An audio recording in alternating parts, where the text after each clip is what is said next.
The Arizona sun hung low, spilling gold across the land like a painter's brush. It was the summer of 1882, and the town of Silver Creek sat at the edge of Apache country, a cluster of shacks, dust, and dreams, clinging to the desert's edge like a stubborn weed.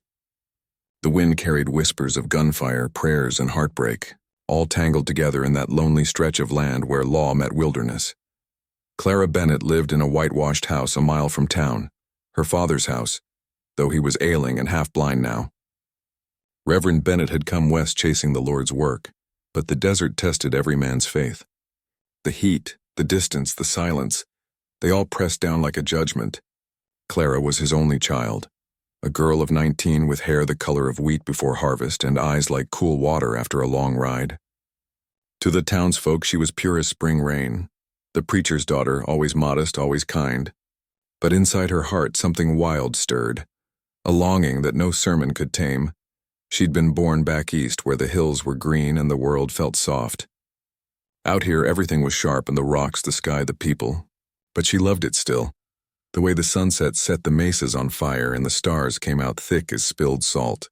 She'd ride her father's horse Daisy out past the last fence line, up toward the canyon ridge where the world fell away into red and gold cliffs. That's where she first saw him. He was standing alone among the rocks, tall, proud, bare-chested beneath the dying light. His hair, black as a raven's wing, hung to his shoulders. A rifle was slung across his back, but his hands were still. His eyes met hers, dark, unreadable, deep as the desert night. For a long moment neither moved. Clara's breath caught in her throat. Then Daisy pawed the ground, and when she looked again, he was gone, a ghost swallowed by the land. Over the next weeks, she saw him again. Once at the creek where she drew water, he appeared on the opposite bank, silent as shadow. Another time, from the ridge, she watched him watching the horizon. Curiosity warred with fear. The townsfolk spoke of Apaches as savages, raiders who burned and killed without mercy. But there was something different in this man's bearing, something proud, solemn, and sorrowful. One evening, as she filled her canteen by the creek, she heard a branch snap behind her. She turned, and there he was, no more than 10 paces away. For a moment she froze, but he made no move toward her. His voice when he spoke was low and steady. "You ride far from town," he said in accented English. "Too far. Not safe." "I'm not afraid," she lied, though her heart thudded in her chest. "You're Apache?" He inclined his head slightly. "My name is Taza, son of the Chiricahua. This is my land. My people once walked here before your town was built." "I didn't mean to trespass," she said softly. "I come here to think, to breathe." "You have good heart," he said simply. "The land knows it." That first talk was brief, but it was enough to ignite something neither could name. Over the next days they met again, at the canyon, by the creek, beneath the cottonwoods where the wind whispered. She brought him apples once, and he laughed, surprised by her boldness. She learned his words: Shikei for friend, Shije for father. He told her stories of the desert, of the eagle spirit who watched over warriors, of the song sung to call the rain. In return, she spoke of her world, her father's church, her loneliness, her yearning for more than prayer in sewing circles. Taza listened, his gaze steady, his silence saying more than words. Slowly fear faded. In its place came something tender, dangerous as wildfire in dry grass. One evening the wind carried the scent of rain. The sky was heavy with gray, and she found him waiting by the canyon rim. The storm broke suddenly, thunder rolling through the cliffs. They ran for shelter beneath an overhang of stone. Rain drummed against the rock, soaking her dress. She shivered, laughing nervously. "You are cold," he said. His fingers brushed her sleeve, tentative, reverent.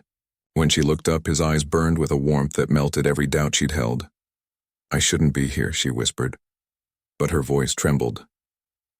"You are," he replied, "and so am I." The rain softened to a hush. The desert smelled of life and earth. He cupped her face with both hands, his touch gentle as prayer. She didn't pull away. When his lips found hers, it was like the world stopped breathing. The storm faded, and all that remained was them, two souls meeting in the middle of worlds that forbade them to touch. That night, beneath a blanket of stars, they became one. It was her first night of love, sweet, clumsy, trembling, and fierce. The desert itself seemed to hold them in stillness, as if the earth bore witness to their union. He whispered her name as if it were sacred. She wept softly, not from fear, but from knowing her life had just changed forever. When dawn came, he was already awake, sitting by the fire. His face was heavy with thought. "I must go," he said quietly. "My people are hunted. The soldiers move near. If they find me, they will find you." Her chest ached. "When will I see you again?" He looked toward the rising sun. "When the eagle circles back to this canyon. When the land is free." She reached for his hand, pressing it to her heart. "Then I will wait. No matter how long." Taza nodded once. "You are brave, Clara of Silver Creek. Do not let the white men's world make you small." Then he was gone, mounted and riding into the sunrise, a lone figure fading into the endless desert. She stood there long after he vanished, the echo of his touch burning in her soul. Days turned to weeks. She rode out often, hoping to see him again, but the canyon remained silent. War stories reached town. Soldiers clashing with Apache bands, prisoners taken, men hanged. Each rumor cut her deeper, but she said nothing. To everyone else, she was still the preacher's daughter. Calm, gentle, pure. But every night when the wind moaned through the canyon, she whispered his name to the stars, and in the quiet of her room, a small seed of life began to grow within her. Autumn came early that year to Silver Creek, the wind carrying a chill that whispered of endings. Clara Bennett felt it in her bones in the way the mornings came slower and her body heavier. At first she told herself it was worry, or the loneliness pressing too close. But when she missed her monthly cycle, her heart froze like a deer caught in a lantern's beam. Each day brought more certainty. Her stomach turned at the smell of bacon. Her breasts ached. Her dresses grew tighter. And one night, under the flicker of lamplight, she pressed a trembling hand to her belly and felt it. The faintest flutter, like a heartbeat answering her own. She sank to her knees beside her narrow bed, tears falling onto the worn quilt. "Oh, Lord," she whispered, "what have I done?" The preacher's daughter, pregnant, and not by any man the town would name respectable. The father of her child was an Apache, a man the settlers called savage, outlaw, enemy. If anyone knew, she would be ruined. Worse, her father's heart would surely break. So she hid it. When Reverend Bennett coughed himself weak and bedridden that winter, Clara took over the small duties of the homestead, tending the fire, feeding the livestock, bringing him tea. She wore loose shawls and kept to herself. The women at church said she looked pale and overworked. She smiled and said it was the weather. But alone each night she felt the tiny life inside her grow stronger. It was both her sin and her salvation. When it moved, she thought of Taza, his voice low and steady, the smell of sage and smoke on his skin. Sometimes she dreamed of him, riding across the desert toward her, calling her name. Then she would wake, the bed cold, the cabin silent. By December, the snow came heavy. Her father's condition worsened, fever keeping him in a half-dream state. The doctor from town said he might not last the month. That suited her secret. No one came calling when death lingered near. On a stormy night when the wind screamed through the cracks and snow buried the door, her labor began. She was alone. No midwife, no mother, only the flicker of a dying fire. The pain came hard and fast, tearing cries from her that no one heard but the storm. She prayed and screamed and prayed again until, at last, the world split open with the sound of a child's first cry. She looked down at him, small, perfect, his skin tinted with copper and his eyes dark as night. She wrapped him in an old quilt, pressing her lips to his damp hair. "You're my little hawk," she whispered, strong and fierce. And so he was named, Little Hawk. By dawn, her father was gone. Clara buried him in the frozen ground behind the cabin, her breath turning to mist in the cold. She stood over the grave, her infant son in her arms, and swore to protect him from the world's cruelty, from the hatred that would never understand his blood. The months that followed were hard. She had little food, less money, and no kin to help her. But she worked like 10 men. She chopped wood, milked the cow, mended fences, and raised her son with fierce love. He grew fast, strong, and bright-eyed. By the time he could walk, he followed her everywhere, chasing chickens, laughing at the wind, speaking in a mix of her English and the few Apache words she remembered. "Water," she'd teach him, pointing to the creek. "In Apache, too," she'd whisper. He'd repeat it in a sing-song tone, and she'd smile through tears. But the town began to talk. The women at the general store noticed the boy's skin, darker than hers. His hair was black and straight.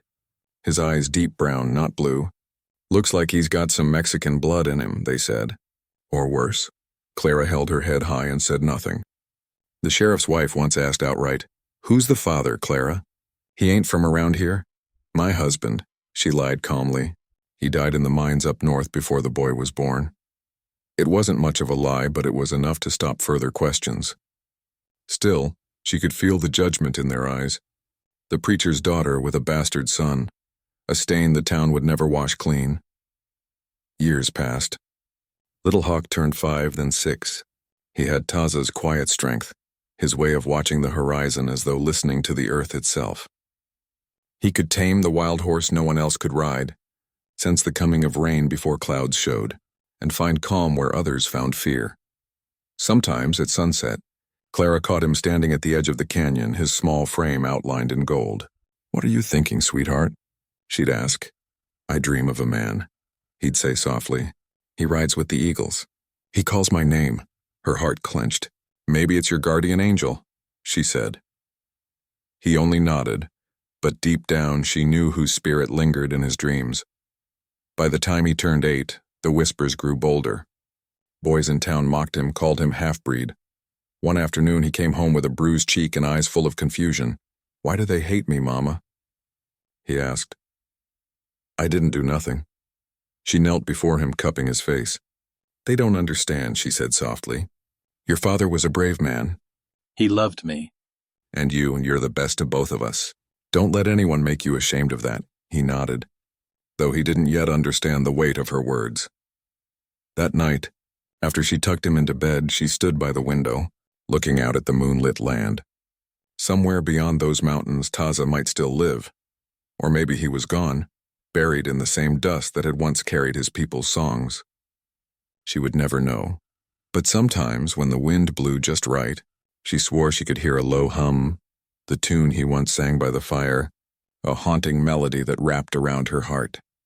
In those moments, she whispered into the night, "He has your eyes, Taza, your courage, your fire." Then she'd draw the curtains tight and pray no one would ever come asking questions about the boy who didn't quite belong, because she knew, deep down, that the West had little mercy for those who crossed its invisible lines. Still, in her heart, Clara held hope like a secret flame that someday, somehow the man she loved would return. The year was 1888, and the war between the Apaches and the U.S. cavalry was all but over. The last bands had surrendered, their weapons taken, their lands divided, their spirits worn thin as the dust that drifted across the plains. The desert, once alive with war cries and thundering hooves, now lay silent beneath a weary sun. Among the remnants of the Chiricahua rode Taza, older now, his face weathered by wind and loss. The boyish fire in his eyes had cooled into the steady gaze of a man who had seen too much. He had fought, hidden, starved, and watched his brothers die. But through it all, one memory endured. The pale-haired girl with eyes like a spring creek.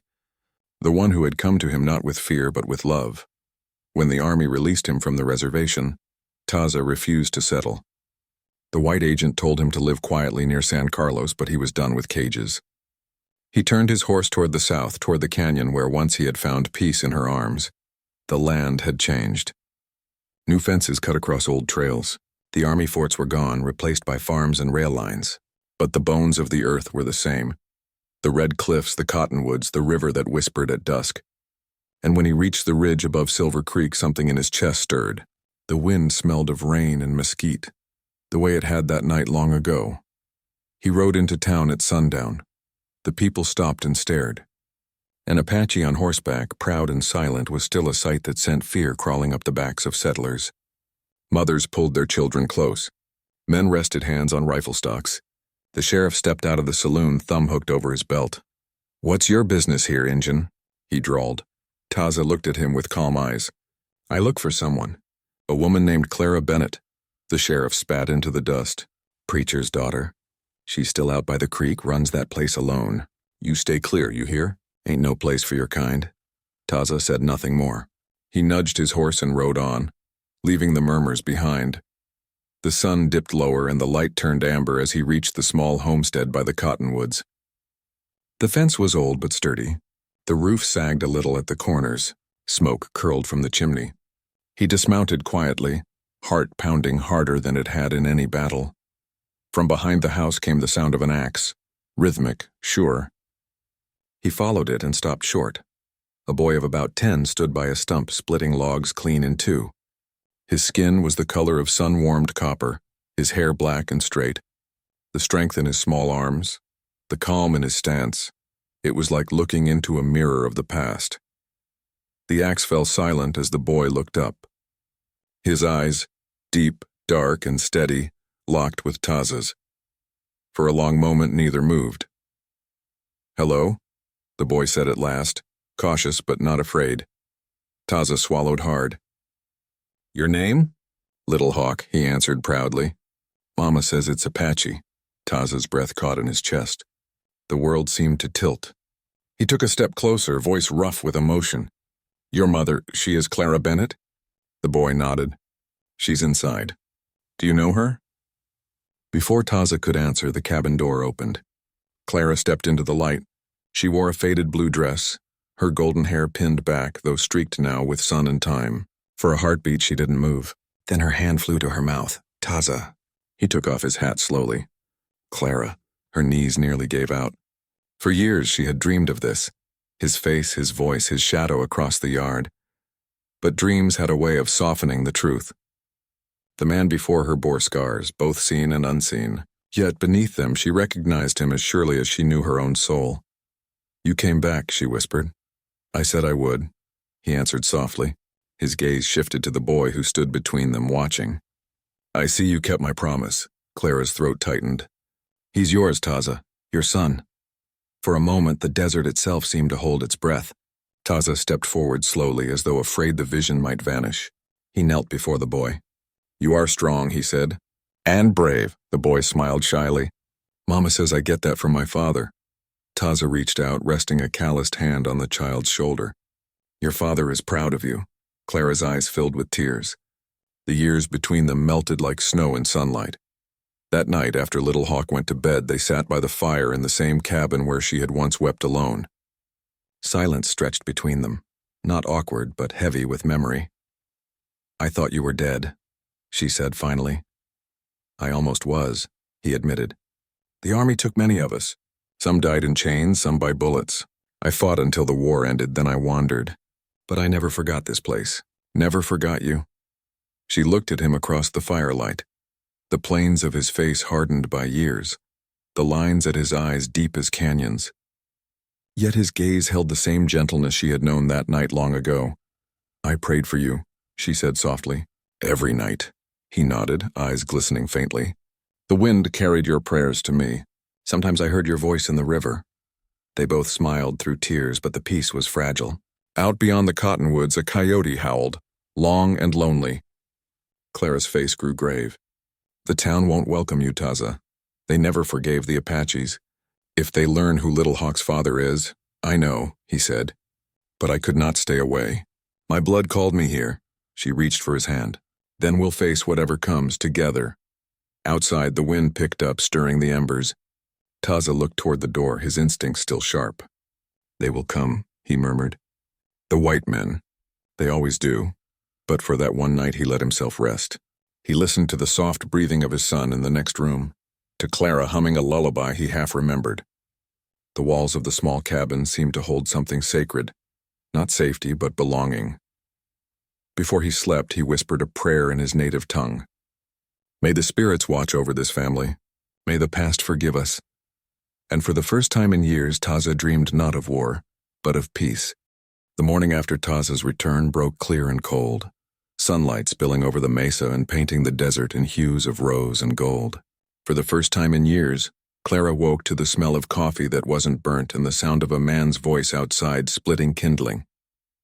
Through the thin curtains, she watched Taza and their son together, father and child, side by side, moving with the same quiet rhythm. Little Hawk's small hands mimicked his father's every motion. It made her heart swell and ache all at once, but beneath that fragile joy a shadow loomed. The town was small, mean with gossip, and word traveled faster than the wind. By noon, Silver Creek already knew that an Apache had come back, and that he was staying at the Bennett homestead. At first, it was whispers in the general store. By evening, it was talk in the saloon, and by nightfall, it was anger. "Damn fool woman's living with a redskin," growled one rancher, slamming his glass down on the bar. "Preacher's daughter, no less. She's got no shame. Should have driven him off the minute he set foot here," another said. "Can't trust an Apache, they're snakes." "Always have been." The sheriff, a grizzled man named John Carver, listened quietly, polishing his badge. He'd seen enough blood in his years to know how fast talk turned to violence. "Ain't no law against a man visiting," he said finally. "But I'll ride out there tomorrow. Make sure things stay decent." When he came the next afternoon, the desert seemed to hold its breath. Clara saw the dust trail long before the sheriff reached the gate. She stood on the porch, chin high, while Taza stepped beside her. Carver reined in his horse, tipping his hat slightly.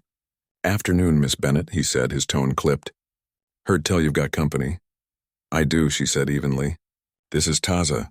Carver's jaw tightened. "You know the folks in town are stirred up. They don't take kindly to Apaches roaming free."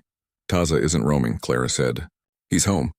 The sheriff looked past her to Little Hawk, who was chopping wood again, his small frame steady, his face a mirror of his father's. Something flickered in Carver's eyes. Not quite anger. Not quite pity. "You got a child," he muttered. "So the stories are true." Taza spoke then, his voice calm but firm. "The boy is mine. He was born of love, not shame. I will not leave him again." Carver's hand twitched toward his holster before he caught himself. "You best be careful what you claim, Injun. Folks around here don't believe in that kind of talk." "I speak only truth," Taza said quietly. Clara stepped forward, fire in her voice. "Sheriff, you tell your folks they've got no right to judge what they don't understand. Taza saved me once, from loneliness, from fear. If that makes me an outcast, so be it." Carver sighed, tipping his hat again. "You're both stirring a hornet's nest. I can't stop what's coming if folks decide to take matters in their own hands." When he rode away, Clara felt her stomach twist. She turned to Taza. "They'll come," he nodded. "Then we will stand." That night they barred the doors. The wind howled across the plains, carrying with it the scent of smoke and storm. Little Hawk slept unaware while his parents sat in the dark, the firelight flickering over their faces. "You could go," Clara whispered. "Take the boy and ride east. They wouldn't find you." Taza shook his head. "Running makes prey of the spirit. My people ran too long. No more." In his eyes burned the same defiance that had once led him into battle. But beneath it, Clara saw something deeper. The fierce tenderness of a man who'd already lost too much to lose again. And then, just before midnight, came the sound she'd feared most, hoofbeats. She rose, heart pounding. Through the window she saw lanterns weaving through the dark, a dozen men or more. Their voices carried across the night loud and hateful. "Come out, Bennett," someone shouted. "Send that red bastard out before we drag him." Taza stood, his expression calm, his hand resting on the rifle propped by the door. "Stay with the boy," he told her. "No," she said, her voice trembling. "If you face them, I do too." He looked at her for a long moment, then nodded. Together they stepped onto the porch. The desert wind whipped her hair. The lantern light painted their faces in golden shadow. The mob stopped, short at the sight of them, the preacher's daughter standing, shoulder to shoulder with an Apache warrior. "What in God's name are you doing, Clara?" yelled a man from the front, his voice raw with disbelief. "You shaming your father's grave." Her chin lifted. "I'm honoring it. My father taught me that love knows no color." A murmur rippled through the men, but anger burned hotter than reason. "Step aside," another man barked. "We'll deal with him and be done." Taza stepped forward. "You think I came to steal or kill? I came for my son, for the woman who gave him life. This land took enough from me. I take nothing that is not mine." Someone raised a rifle. The metallic click of the hammer echoed like thunder. Before anyone could move, a small voice cried out, "Papa!" Every head turned. Little Hawk stood on the porch barefoot, clutching his mother's hand. His dark eyes shone wide and fearless. "Don't hurt my father," he shouted. "He's good. He saves people and he saves us." The silence that followed was heavy as stone. Even the wind seemed to pause. The sight of that small boy, proud and unafraid, cracked something in the mob's hard shell. The sheriff, who had followed behind them unseen, finally rode forward. "That's enough," he said, voice cold. "Ain't gonna be no killing here tonight." "But Sheriff," one man began, "I said enough." Carver's gaze swept over them. "Go home, all of you." One by one, the men lowered their weapons. Grumbling, they turned their horses and disappeared into the night, the glow of their lanterns fading into darkness. When the last hoofbeat was gone, Clara sagged against the porch post. Taza caught her, steadying her with gentle hands. "You were brave," he said softly. "So were you," she breathed. Then, with tears in her eyes, she added, "So was he." They looked toward Little Hawk, who stood watching the horizon where the mob had gone. The boy's small chest heaved, but his gaze was unbroken. In that moment, Taza saw his people's spirit reborn, not in blood or battle, but in the courage of a child who carried two worlds within him.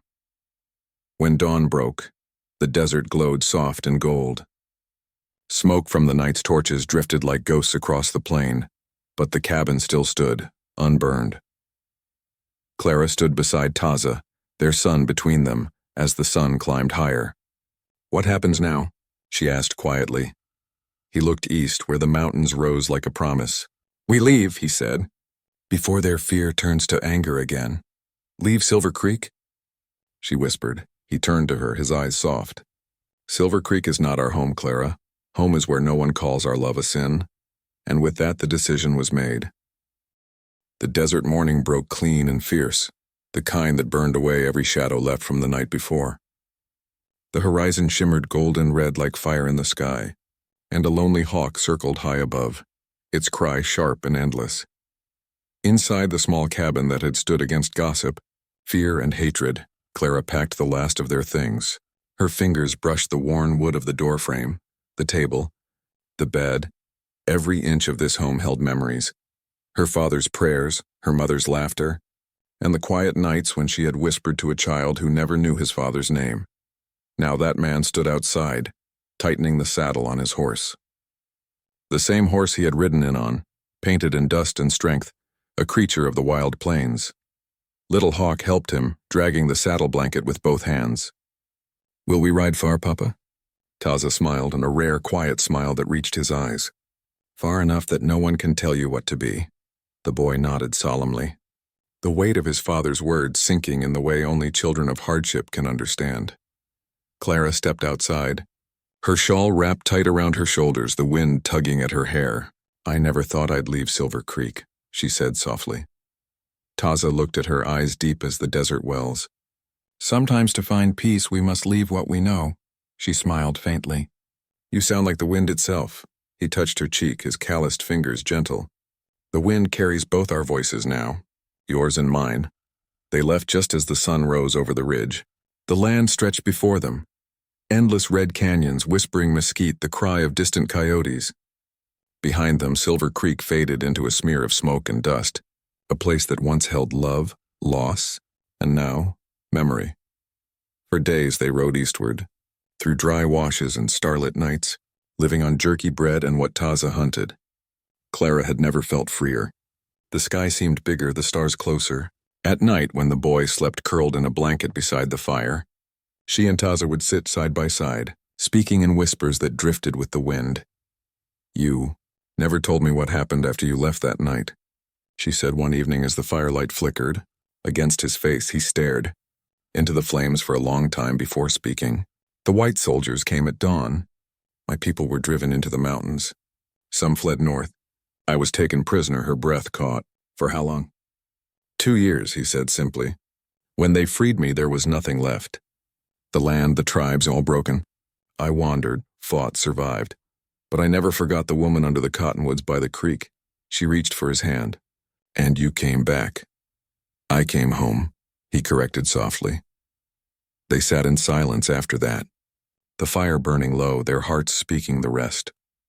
A week later, they reached White Mesa Valley, a place of green grass and clear water tucked between the red cliffs. It was Apache land once, still was to those who remembered. Taza stopped his horse and looked out over the land. "Here," he said simply. Clara followed his gaze. "Here?" he nodded. "The soil is kind. The water runs pure. The land remembers, so they built again, a cabin of pine and stone by the riverbank.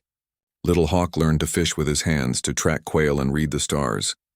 Clara tended a small garden, her laughter returning like spring rain. At first it was hard. Supplies ran low, storms tore through the valley, and the nights were cold. But every dawn brought new light, new warmth, and every evening ended with Taza's arms around her and their son safe between them. Months passed, then seasons. The world around them changed slowly, like the land healing after a long drought. One evening, as the sun sank behind the red cliffs, a rider appeared on the horizon. Taza's hand went to his rifle, but when the figure drew closer, he relaxed. It was Sheriff Carver. The man dismounted, tipping his hat. He looked older now, his eyes weary but not unkind. "Came to see how you folks were faring," he said. Clara offered him water. "We're well, Sheriff. Better than we ever were in Silver Creek." He nodded, taking a sip. His gaze lingered on Little Hawk, who was chasing grasshoppers barefoot by the river. "Boy's growing strong." Taza inclined his head. "He's both his bloods and more." Carver sighed. "Maybe one day folks'll learn to see that as something worth keeping, not fearing." Taza said nothing, but there was a faint smile in his eyes. When the sheriff rode off, Clara watched him disappear into the horizon. "Do you think things will ever change?" she asked. "Change," Taza said quietly, "is like the river. It takes time, but it always moves forward." She leaned into him, resting her head on his shoulder. "Then we'll wait, together." That winter was gentle. Snow dusted the cliffs like powdered sugar, and the nights were filled with warmth and laughter.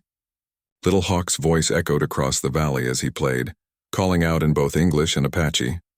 Sometimes Clara would find Taza watching their son, a look of quiet wonder on his face. "What do you see?" she'd ask. "The future," he'd say. "One that belongs to him, not to blood, not to hate." She would smile, feeling the truth of it settle in her bones. Years passed. The cabin grew, the valley bloomed, and travelers sometimes passed through. Traders, soldiers, wanderers. They'd stop for water, trade goods, and leave again, carrying stories of the Apache man and the white woman who lived by the river and loved without shame. Some laughed. Some shook their heads. But all remembered. One spring evening, Little Hawk, taller now, with his father's eyes and his mother's fair hair, came running into the cabin. "Riders, Mama," he said breathlessly. "Two of them from the east." Clara wiped her hands on her apron, stepping outside. Taza followed, rifle slung but relaxed. The riders were young, one Mexican, one white, driving a pair of weary mules. "They looked half-starved, lost. You folks got water?" one asked. Taza nodded. "Always." As they drank, they told stories of the changing world, of towns growing, wars fading, and new frontiers opening. "People are starting to mix more," the white rider said with a grin. "Times are changing." Clara and Taza exchanged a glance. When the riders left, she whispered, "Maybe your river was right." He smiled. "The river always is." On a soft spring night under a full moon, Clara and Taza sat by the fire outside their home.